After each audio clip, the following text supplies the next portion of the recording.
Well, welcome everybody to our next episode in Adding the Impact. I am especially pleased today because I have a beautiful friend joining me on Adding the Impact Plus. Sharon has been in my life now for, oh my gosh, I want to say it's probably 15, 16 years, I'd say, at this point in time. She actually married our 3 children. Well, we're done. That's it. The next lot will be grandkids. But Sharon has just been such a pivotal impact in my life. This woman breeds impact. And so I was just thrilled that she was actually open to joining me on the podcast to be able to have a chit chat about that. Before you get to know her even more, I want to tell you a little about her from an official bio kind of perspective. Sharon O'Neill is a multifaceted individual embodying roles as a small pastor, enneagram coach, social worker, and advocate for women and children. Her passions extend to her family, including her granddaughter, now husband, as well as the beauty of nature. We are both officially in the great and we love it. She thrives on meaningful conversations at the table, preferring depth over superficial. A day ago, she navigated the challenges of finding her voice and identity, breaking free from societal constraints. Amidst the trials of establishing a social enterprise and advocating for modest groups, Sharon discovered the importance of self-discovery and community support. Now she continues her pastoral and entrepreneurial endeavours while investing significant time in guiding individuals towards understanding their true selves. Sharon finds fulfillment in witnessing others experience moments of self-realization and empowerment. Her mission revolves around fostering environments where individuals can authentically express themselves, believing that such authenticity fosters love and positive change in the world. Tell you from firsthand experience, all of my journey that has been with Sharon, I have learned so much, but also learned just about myself because of the way she guided me. And it's been empowering, all different stages of the journey. And you've also blessed our kids and friends and that as well with your wisdom. Thank you so much for being here, my beautiful friend. Oh, I'm excited to be here. It's always fun having a conversation, especially in your world. Your world's so exciting. Our worlds are equally exciting in different ways. Yeah. Different ways. I was just speaking with James here actually earlier on, and I was just saying that things and get in there. But one of the things I absolutely truly love about you is how you can be present in a conversation. Truly, I think that I've tried to model. I don't always get a. I'm not as skilled as you at being able to be in the moment, and that's whether you are sitting in a business meeting, doing a business plan or training, right to you may be sitting in a courthouse beside somebody, supporting them, or at a hospital bed. For you, was it something that you learned, or it's just been an inheritance that you've had about being able to be just totally present and hearing and being and empathetic towards people? Well, some of it's my enneagram type. So I'm a 2 on the enneagram. So I'm a considerate helper, which means I lean towards the intuition, being able to pick up and read the layers that people are feeling, experiencing in life. And it means that I am naturally wired and attuned to what's going on in a person's world. But I wouldn't say that all my life I have been able to either handle that gift or direct that gift or be able to be as present as probably what I am now. Some of that I think too is just the stage of life. I just think that there are some things in the first stage of life that you're not good at, that you're good at in the second act of life, the second act that we get to live. There is some beauty that comes with that second act, and your first half is about learning who you are and about making mistakes and having a go at everything. And then I think also suffering teaches you, in our culture we want to run from suffering, but suffering's been my greatest teacher. And when you've experienced suffering, I think that gives you, if you learn the lessons well, when grief comes knocking at your door, if you answer the door well and you do the hard work, I think it develops something on your soul so that then you can sit and give the gift of presence. So I think it's a combination of things. Plus, I'm a Christian, so I kind of go, I believe in the Holy Spirit, so I just believe the Holy Spirit's changing me as well, and I believe that God is just this God of love. So hopefully the older we get and the more in tune we get with our spiritual side, we become more like God. I love that. I love that. And it's like we are aging like a wine, my friend. Yeah. Well, I don't want to be a vinegar. That's the thing. You see old people and they're either vinegar or they're red wine. I'd rather be a red wine than a vinegar. I just don't want to be that woman. Absolutely. It's from the two women drink, but that's okay. Yeah. That's okay. But I want to go back to what you said, because I love, and another word for suffering for, some of the listeners, it might be, because, suffering for some people, they might kind of go, what is that, whatever, or whatever like that. It's the same thing as business. It's, you will have the trials and tribulations. We got in business, you have the ups and the downs, you have lows, you have what some people call failures. But at the end of the day, they are, and I agree, my greatest lessons have been actually the tough times. They really have. You get to, well, should you take the time? And I think the other point there was super important, that oftentimes when the lessons of failures come, grief comes, the suffering comes, whatever it may, our society is a little bit like, oh, push that away from that. Like that doesn't be where you're meant to be. That you need to kind of go over here now.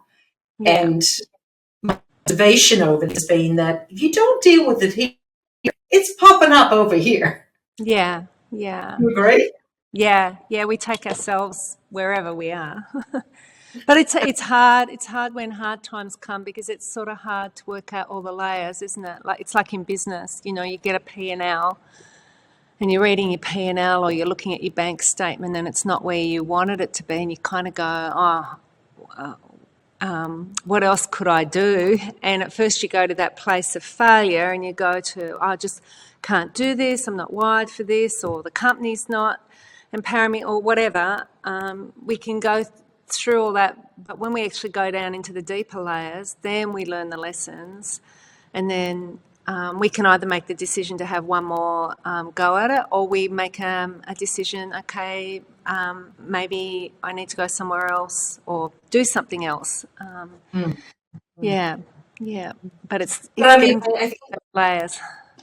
Yeah, it's been, being through those challenges, and, being in business or personal life, through both grief or through just business, and that too. And I think one of the powerful things that I have learned, and you've been teaching me this, is the power, and you mentioned it in knowing yourself.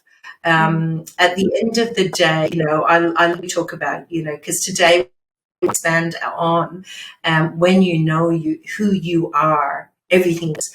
And I witnessed that, and there's a part of me, I suppose, once I became aware that this timing is always perfect, and there's always and everything. However, there was that to understand the enneagram, and when you worked with myself and with Mick, that it was like, oh gosh, I wish I had earlier, or both myself from a business perspective, but also as a couple. Yeah. So being able to gift on then to our kids has actually been powerful, because I've seen it play out then in them having a much better understanding. Attracted you to Enneagram in the first place? And can you actually, for people who may never have heard of what Enneagram actually is, can you explain that? Yeah, so the Enneagram's a tool, and it is only a tool, and it helps you understand who you are. So according to the Enneagram, there are 9 personality types, and you kind of sit on a wheel, and each Enneagram type has both a shadow side as well as a strength side. And the reason I love the Enneagram is because unlike some of the other personality testing, like I've used Myers-Briggs, Strength Finder, DISC, all those ones, they kind of describe the box that you're in, but they don't necessarily describe how you might be able to get out of the box and become more rounded, or how you can lean into the strengths of other personality types, or even how you can grow. So with the Enneagram, as far as I'm aware, it's really the only personality testing tool that we have which actually deals with growth and allows you to develop the box that you're in. It says that you're in a box, but it also gives you understanding of how you can actually get out of the box in some ways, and how you can grow and how you can develop. And I love growth. I'm a curious person. I am an incredibly curious, and I want to learn everything I can. I think learning is just such a beautiful gift we've been given. So I just want to learn everything I can, not only about myself, but about other people. I just find people fascinating and curious. Yes. And it is a fascinating thing. Yeah, and the other thing too is that the more aware you are of who you are, and the more aware you are of someone else's, empathy just goes up, like compassion and empathy, which is love. And love's the most powerful force we still have on the planet. And I just kind of go, if we all just sort of got to know ourselves a little bit better, maybe the world would be a little bit more peaceful and happy. I love that. Because it's true. Because you do have that understanding of, firstly, who you are. And, yes, whatever the box might be, but also then how you can lean to, I think you call it the wings, is that kind of thing, lean into those different areas. But also then you get to understand why other people, when you know what they're in, why they operate in a certain way, or why they may need certain things that, because I can be, when I'm in my, if I'm head down, bum up, I'm moving 20 million miles an hour kind of thing, I can't understand why everybody else is. I mean, come on. They're all eights of the Enneagram. And it's like, it helped me understand it. It made me realize, oh my gosh, they're not an 8, but they're this. So they're going to bring this to the table. And that's really, really good. So I just need to be a little more patient or understanding that they're going to operate in that way, but they're going to be able to get probably better results how they get a certain problem or solution or whatever like that, and as opposed to how I should in circumstances. Yes, they're going to need my 8 at some times, but we're also going to need a 2 or a 1, whatever like that, to be stable. So it may operate in a slightly different, to remind myself at times, but also especially then in my relationship with Mick as well, just being able to relate to one another in a different way as well, have a different understanding.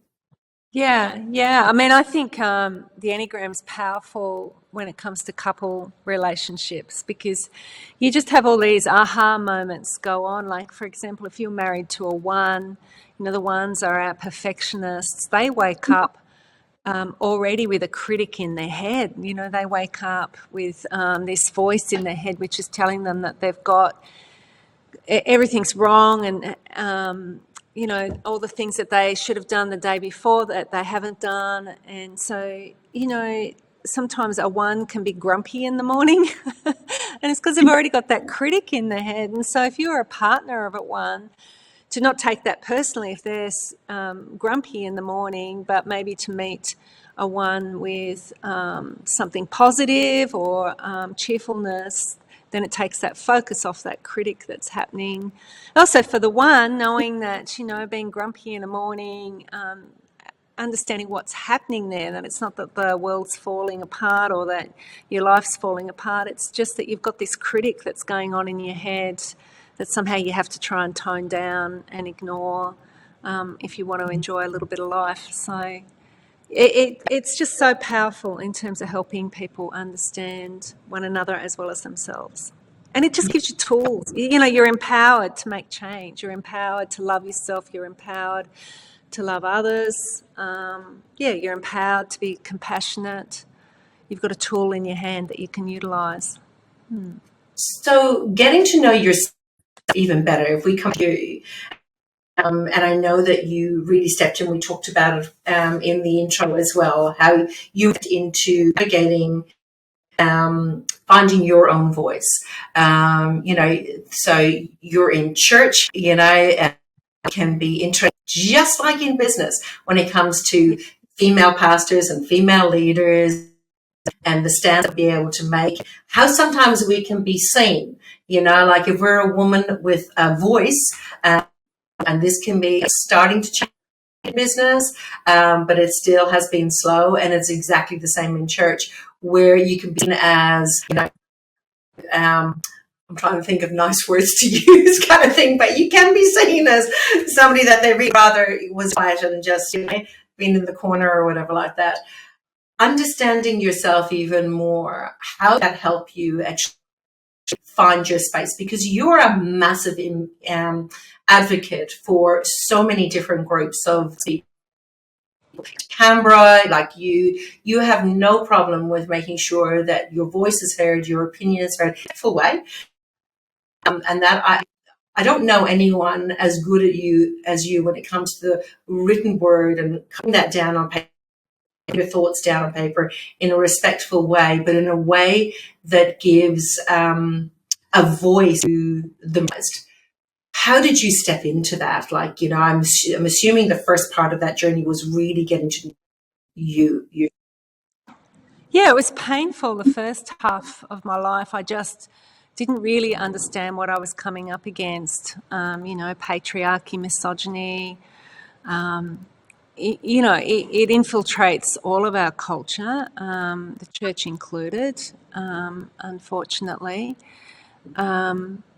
And so it was very difficult because I would take everything personally and be...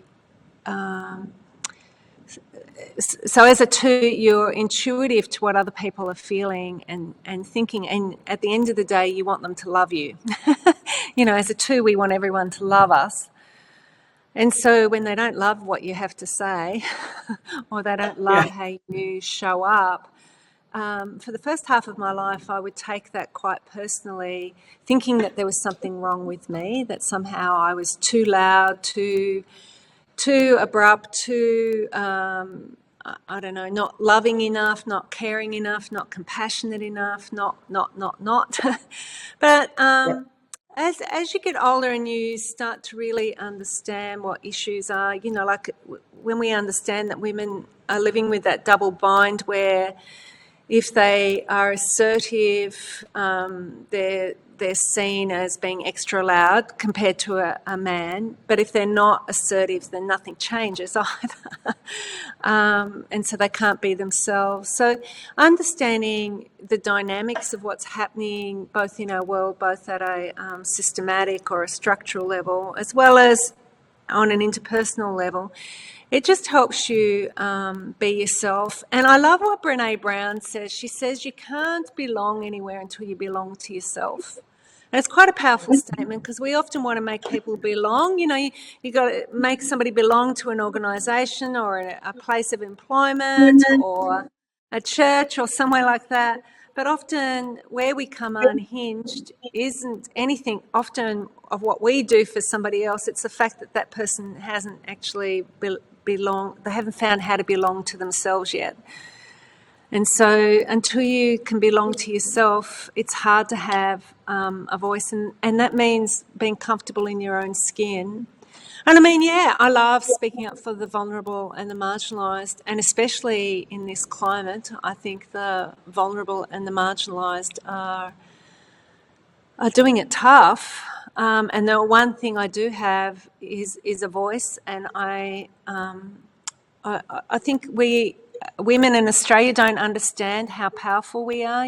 We have amazing education. We're incredibly wealthy. I know that at the moment people might feel the pinch, but you know what, we are incredibly wealthy when you consider, I think it's nearly 52 million people on our planet at the moment are starving from food, let alone the number who are being impacted by conflict.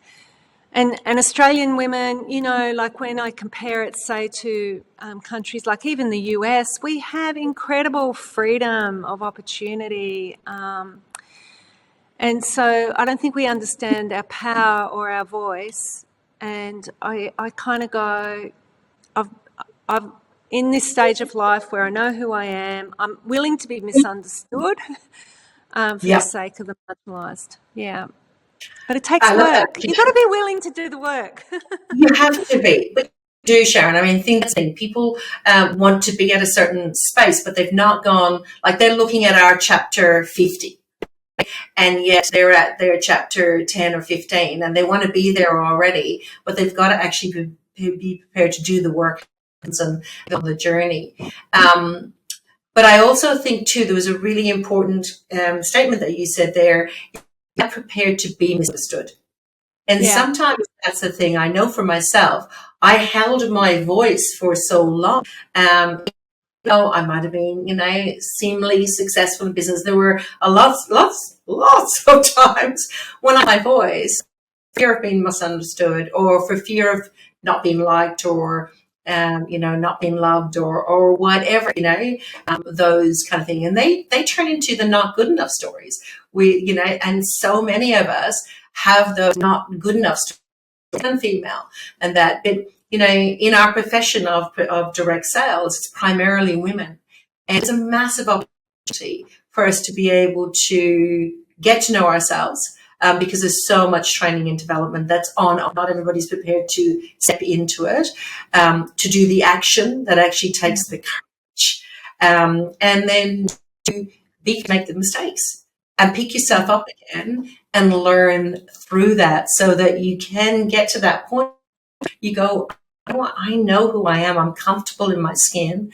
And so, not everybody's going to get it. But I think the other thing that comes with being okay with being misunderstood is actually really understanding the passion.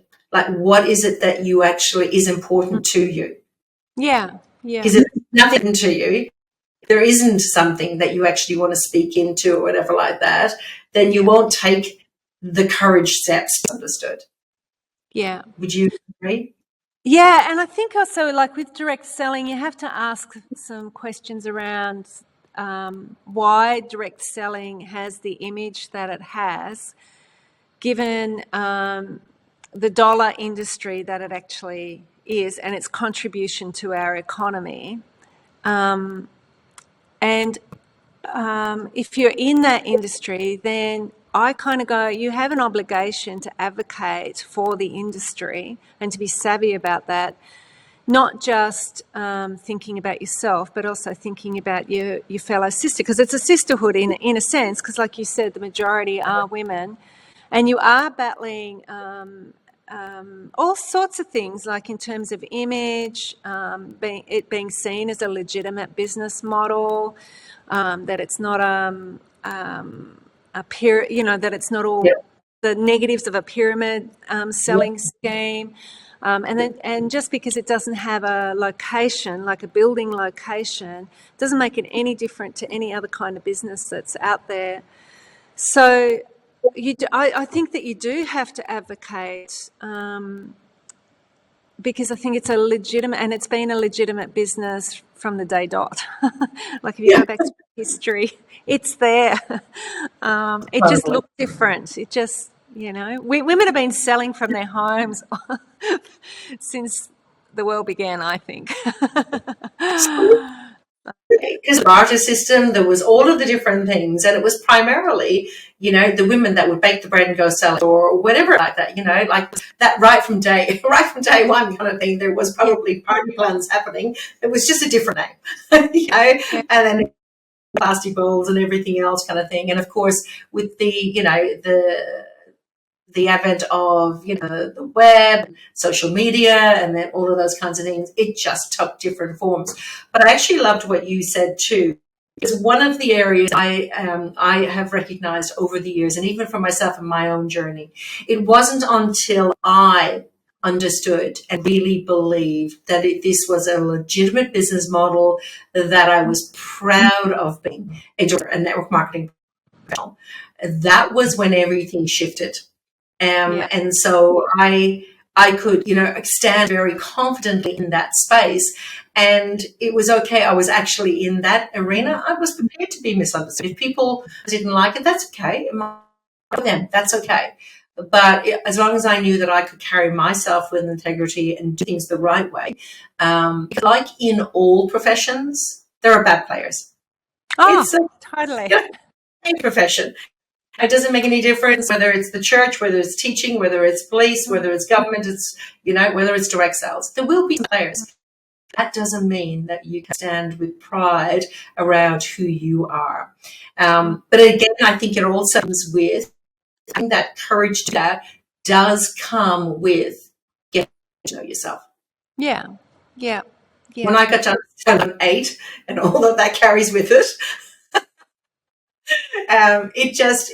it to me to see why I am where I am and why I am who I am, and that it's. Can you give us a little overview of maybe a couple of the numbers that seem to come up a lot when you are working with people in business, and maybe just a little bit of an insight? Yeah, well, they all come up. So maybe if I just do a quick run around and you just interrupt if you want to land one. So your peacemakers, they're at the top of the Enneagram wheel, and they're your nice, beautiful people who are always nice, and they bring harmony, and they can see everybody's viewpoint. The problem with the 9 is in the workplace anyway, it can be your yes isn't always a yes, and your no is not always a no. So you can go into a meeting and everybody can think that you've agreed to something. You walk out the door and you'll find that the 9 is having a conversation. Oh, what did you think about that? I don't know that I agree with that. And they find it really hard to voice what they want. And so sometimes they can come over passive-aggressive rather than just being upfront. So that's one of the things that a 9 just has to learn. But their gift they bring is peace, and the gift that they bring is unity and cohesion and connection and relationships. So they're amazing. Your 1s are your perfectionists. So they're like the reformers. They're the ones, they're just incredible. Like they're great. Social media, my daughter's a 1. She does our social media, her attention to detail and the process that they think through in terms of signing off on something. They're also very ethical and moral people. So, in direct selling, they're great because they won't be one of those bad eggs in direct selling. The thing with a 1 is that they've got that critic, like I've already said. So they don't need a performance review. They've already got that going on in their head all the time. What they do need to hear is what they're doing really well. Your 2s are your considerate helpers. When we're thinking about direct selling or in business, they're often the people who are really good at sales. They're the ones that will form the relationships. They're the inviters. They'll go and connect with new people, and they quite enjoy that, and they'll bring those new people into the business kind of thing. So they're great with that because they understand the intuition. They can sense where somebody's maybe got a need and how a product might meet a need. So they're really good that way. The problem with the 2 is they're always looking to be loved. So they don't handle rejection well.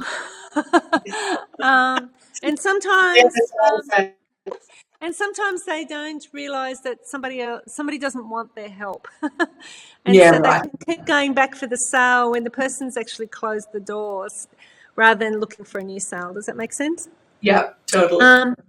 Your next one, your 4s on the Enneagram are your creative. So if you think of your musicians or your artists, that kind of person, they're very emotional people. They have very high highs, very low lows.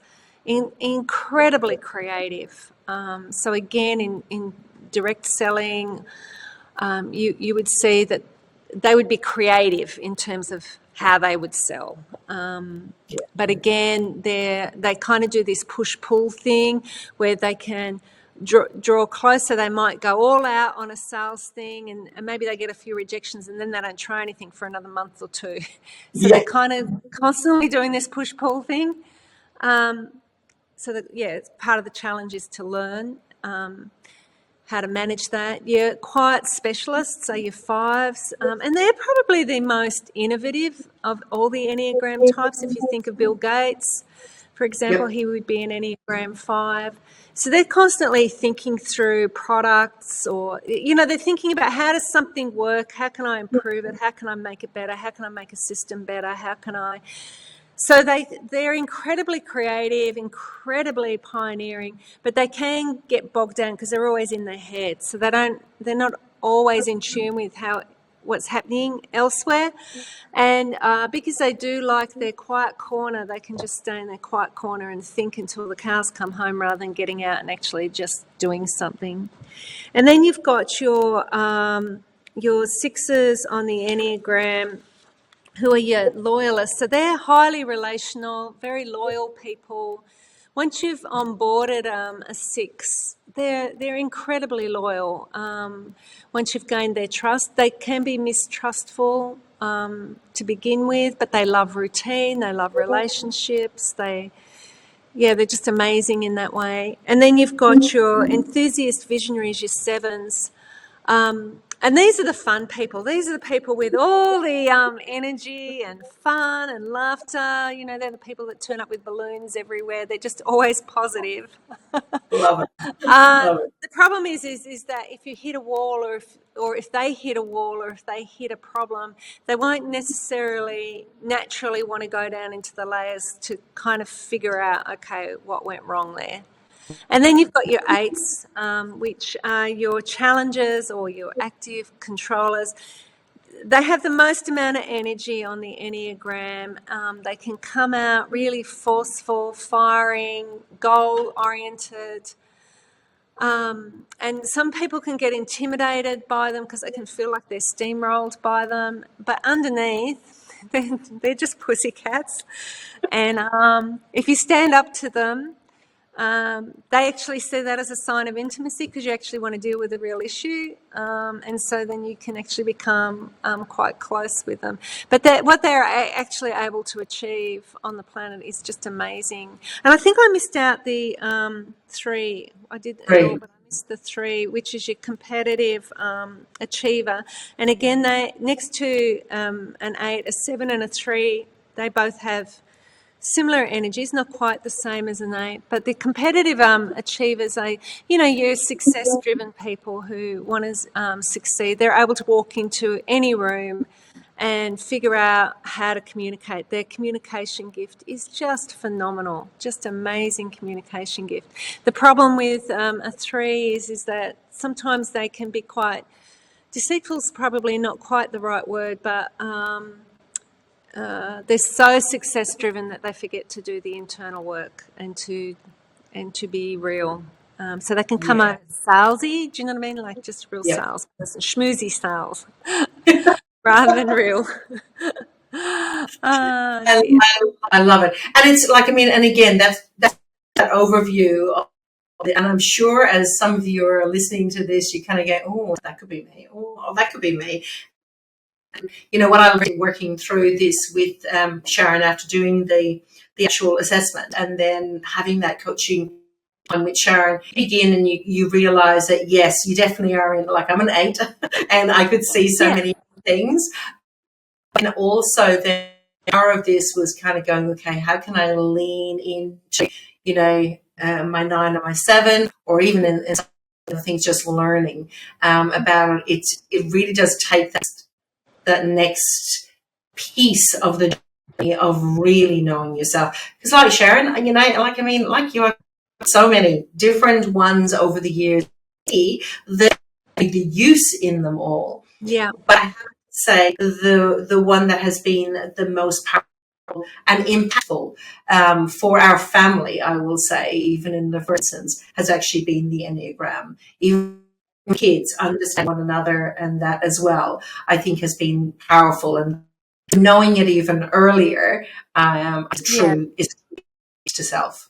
Yeah, because it tells you, it gives you indicators of, what triggers, and, what stress points, because every Enneagram type responds to stress differently and finds different things stressful. The same with the communication, the way in which they communicate is really different. The way in which we do conflict, each Enneagram both responds to conflict as well as does conflict differently. So, yeah, it's just a journey of getting to know who you actually are. And that can be quite frightening. I know a lot of people, when they get their Enneagram report back, often they're kind of feeling uncomfortable with parts of it, because, again, it raises the shadow side, and we're uncomfortable in our culture with this concept of maybe not everything about me is great. Maybe some things need to be toned down, or some things need to be worked on, or maybe I just need to stop doing some things. And we don't have great language around that anymore. And yet it is actually quite freeing. It's actually quite freeing to be able to go, I don't actually need everybody to love me. So therefore I don't have to do all the behaviours to try and get somebody to love me. It sounds ludicrous when you put it like that, but for a 2, underneath, it's driving so much of what we are doing. And so just the freedom that comes with that. Oh, they don't like me. Oh, who cares? I'm okay. Maybe menopause gives you that as well, but Probably a little bit of suffering, I have to say, definitely, as we do get older. It's because we've done the work too, though, so yeah. because, like you say, we all know people are kind of, getting more into those wisdom years, are more like a vinegar. They are red wine. So I think it's really, really important that, we're doing the work. What we're going to make sure is that notes, the ways in which you can connect with Sharon, especially if you would like to be able to do the Enneagram test. I would really dig deeper and actually have a session to really understand, because like you say, when you first get it, it's like oh, okay, it can be a little bit confronting. Informative, very informative, and you'll probably have a giggle because you kind of go, oh yes, that is so me. But then that we don't like we only ever like to look good. We don't actually, power is actually in the shadow side. That duality, light and dark, the whole works. We have it in life, and so digging into that a little bit more. So I really encourage you to actually take some time to dig in. Sharon, as we kind of start to kind of wrap up, what I want to know is, what are you excited about as, in these next coming years, as you really continue to add the impact, because you're an amazing woman, and there's so many different books I know, and there's a transition, life and all that as well. What is it that you're excited about on continuing to add? For me, I'm probably most excited about raising up young leaders and just empowering them, and seeing if I feel like this generation, in some ways, they're maturing slower, but in other ways faster. I feel like they're hitting some of the questions that we probably weren't asking until our second half of life. I feel like some of them are asking them in their mid-30s now, which is quite exciting. So for me, I'm really passionate, and probably really passionate about empowering women. And I just wish that, from a church viewpoint, I just wish everybody had Jesus's viewpoint, because then we wouldn't have things like domestic violence in our world. So that we would actually have a true vision and image of how we are to love one another, and how we are to care for one another, and champion one another and advocate for one another. So I'm really excited about championing young people, But I also want to see just love released. I think that love's the most powerful force on the planet. And I just want that released. I just want, I want to bring it into business. I want to bring it into politics. I just want to bring it into every sphere that I'm engaging in, because I think it's the most powerful force for change that we have. So, so that's me. No, I love it. I love it. I mean, you said earlier on, like, there's so much conflict. There's 50 million people that are, suffering from hunger at the moment in the world. Even here in Australia, we know that the largest growth groups for homelessness in women over 50. And again, like that whole, what would love? What would Jesus do? What would do? If you're more comfortable with using that word in each of the things that we get to do. And we can, and this is another lesson that you got me, Sharon, we can love with boundaries. So sometimes you can kind of go, okay, it's hard to love in that scenario or this or whatever like that, and that you can love with boundaries. You can still be able to help impact people's lives, still have safe boundaries around yourself as well. I think it's really important. I'm excited to see what you do.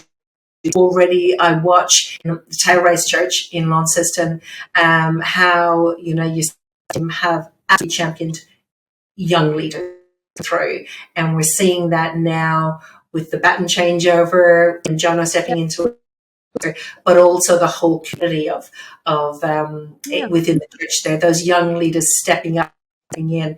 It's really beautiful, and I see a correlation with that with in direct sales. The opportunity for young is to step up and learn and have choices to create something and be able to create massive impact should they choose to. But it is doing it in a self-aware way. So that is why if we think about the theme of today is when you know who you are, everything changes. It's taking responsibility to know who you are. No one's handing it to you. You've got the work and so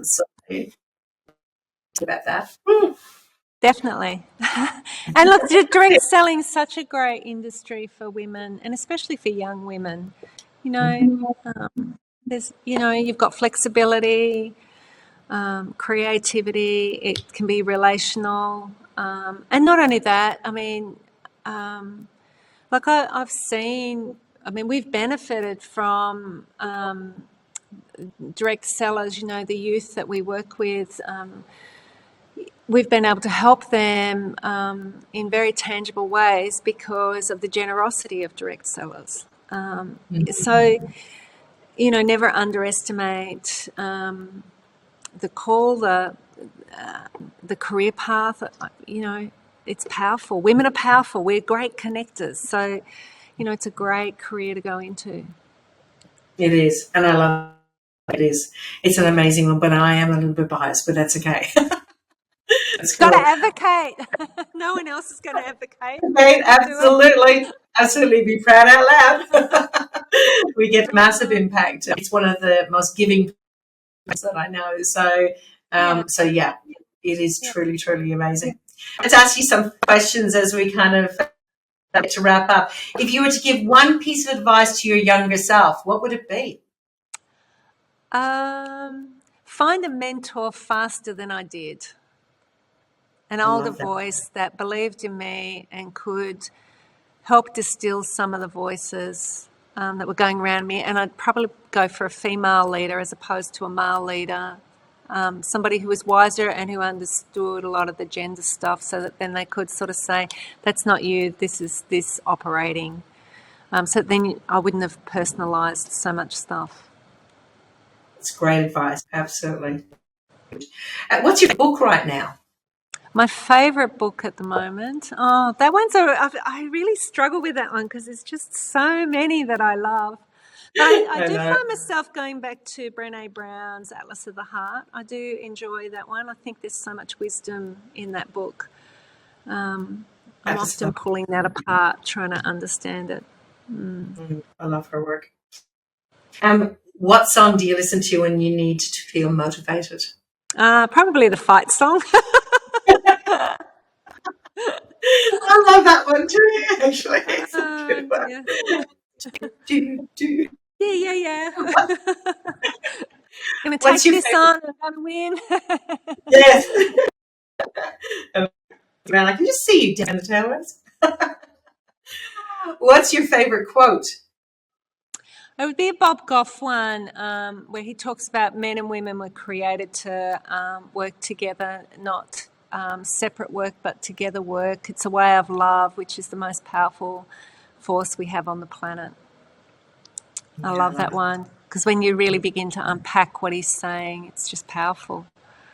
Yeah, Yeah, yeah. yeah, And knowing our, knowing trends. I don't think that one of the, and I think it's a generational thing. I'm not sure if it's quite as today as what it was probably when we were building through business. And I know for myself personally, I can talk kind of felt that to be I had to be more like a man. I had to operate more like a man. And so that's why I love your suggestion around getting a mentor. And if you get a female mentor, there are so many more out there in the yeah, world now that are to share their yeah, wisdom than what we're coming through. yeah, Most of the coaches, most of the leaders and mentors that we needed to lean into were men, because that's ahead of us. But now there are so many women. If you're a woman, listen to this. There are so many women ahead of you into, um, into those female mentors and those people who will speak truth into your life. Sharon's one of them for me, that they will actually speak truth into your life. I'm having a conversation with Sharon. There'll be many times she will tell me what I need to hear, not what I want to hear. I think it's that we didn't have a lot of memory of women in leadership. I mean, like Tassie only just got its first female statue. What was it, 2 years ago? It's a statue of a female convict. That only happened a couple of years ago. In Victoria, there are more statues of animals and fairy nymphs as Yep. than there are of women. So, like in our culture, we still don't have a lot of female memory of women in all sorts of leadership positions.